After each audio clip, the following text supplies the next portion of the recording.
Alfre. How are you? I'm great. How are you, man? Yeah, doing great, thank you. And it's such a pleasure to be able to speak to you for this series in particular because I had a great time watching it. And, Deputy Director Bradford is this very powerful character. So I guess what's the appeal for you of coming in and taking on a role like this when it's offered? Well, I enjoy all types of people, characters, but I really enjoy playing power. So yeah, there's always complexity to power, and I always feel like I like to go to work when I think there's something that I could think of to do that somebody else may not think of. Not that other people couldn't play it wonderfully, but I do have in my arsenal, which I even say to myself after several takes or in the 13th hour of shooting, I just say, think past the obvious. And I think it's important to do that when you're playing a person of power or an archetype that we're accustomed to. It's like, no, think past the obvious. Oh, see, that's really interesting. And I can imagine as well, I think in the first episode, she refers to Jason's character as a hick. So to play a character who doesn't mince her words, there must be an element of fun in it as well Oh for you. yeah, oh yeah. It is hilarious, um, and sometimes the hilarity is written in, and sometimes it's with a turn of phrase, and sometimes it's absolutely accidental.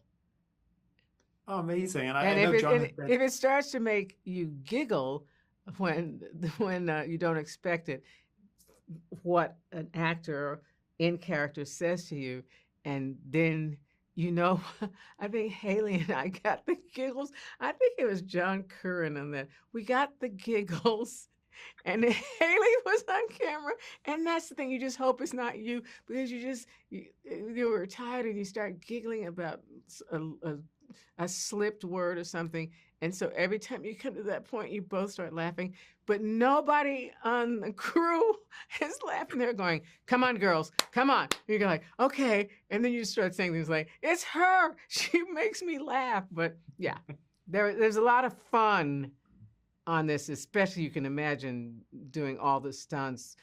Sam Hargrave was our one of our executive producers. He of course, his work as a yeah. stunt person and as a director. So and all the action is like woven into the story as it goes along. Even the more bucolic scenes in Fairbanks.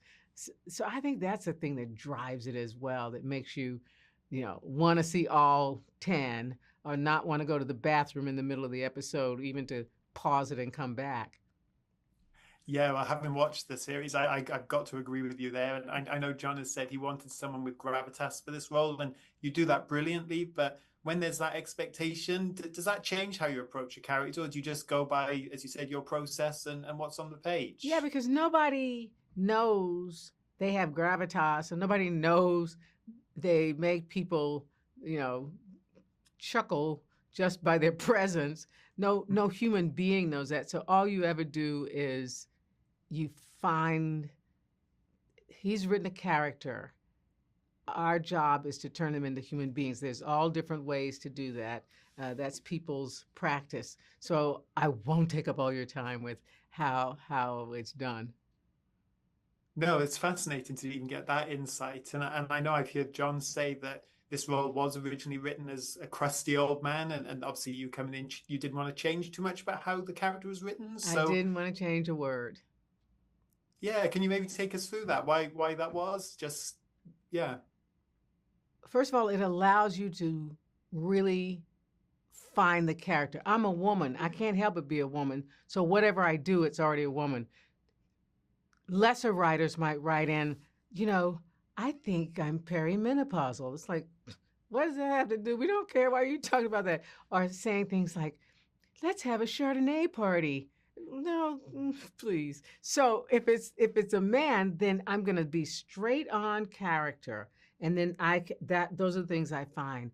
Her ability to stay steady, unsentimental, calling the shots, living in the gray area, and not and understanding that that's where life is. People want to think, oh, I'm really good, I'm doing good, and they get really disappointed with themselves. They do something that's not good, or they think I'm bad, and they never know when they've done something good. But the truth is, no, whatever any human being is capable of, we are all capable of. So let's just let me move all the chess figures, the chess pieces, uh, and that's where she gets her joy. That's what she's good at. Yeah, I love hearing that because she is such a fascinating character, and obviously over the course of 10 one-hour episodes, you really get to delve into who she is and maybe some of her motivations. So that must have been really rewarding, I imagine, as an actor Yeah, for you. yeah. And the thing is, she knows who she is. She is who she is from the beginning. The audience keeps finding out different things about her and all of the characters all the way through. We know who we are, and you just stay in that playing that. You see the reveal, but everybody is who they are, making decisions back and forth the whole way. That's the brilliance of the script and the bringing it to life. Production, design, and values in everybody. Yeah, absolutely. And just while I've got you, one of my favorite roles of yours in Luke Cage as Mariah Stokes. There's a lot of chatter about Mike Coulter coming back. I know obviously Mariah's story ended, but how do you look back at that legacy of that? And would you ever like to go back to that role if somehow they could make it work? Well, you know what?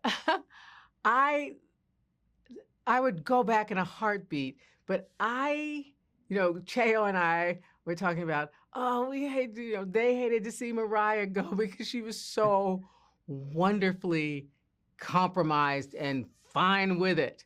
Uh, but I said, no, she's got to go. I didn't want her rehabilitated so she could stay on the show. It's like, no, because if I did my work well, she had to go. There was no rehabilitating her. So perhaps in what do you call them, flashbacks or something, we might see her. But she is probably my favorite. I shouldn't Yeah, say because this. there's always It's that. not all the important women of history. It's Mariah. And of course, there's always that second Marvel role you had in the Captain America film, a different character. So Yes. maybe that's always one that could come back around with any luck. Well, you know what? I would love that. People were excited when they thought, when I was doing Mariah, that the universes were going to cross. But it was the reason I was doing Captain America is because Downey Jr. is a good friend, and he had that one scene where he meets the mother, and he said, Tony Stark, he's given up a lot to actually agree to this program of coming in, cahoots with the government. So it has to happen in that scene. Something has to happen that allows him to do that. And he asked for me. And I won't do the dirty details. They kind of hemmed and hawed. He goes, it's Alfre, because we have a history together of working together, and we're also close friends. And he knew we could make it happen, in that one shot. Yeah, well, amazing. Thank you so much for those insights and the insights into this series. It's been such a pleasure speaking to you, Alfie. Thank you. And to you, man. I appreciate you. Love seeing what you did in this one. Thanks so Have a much. great day. You too. Bye bye.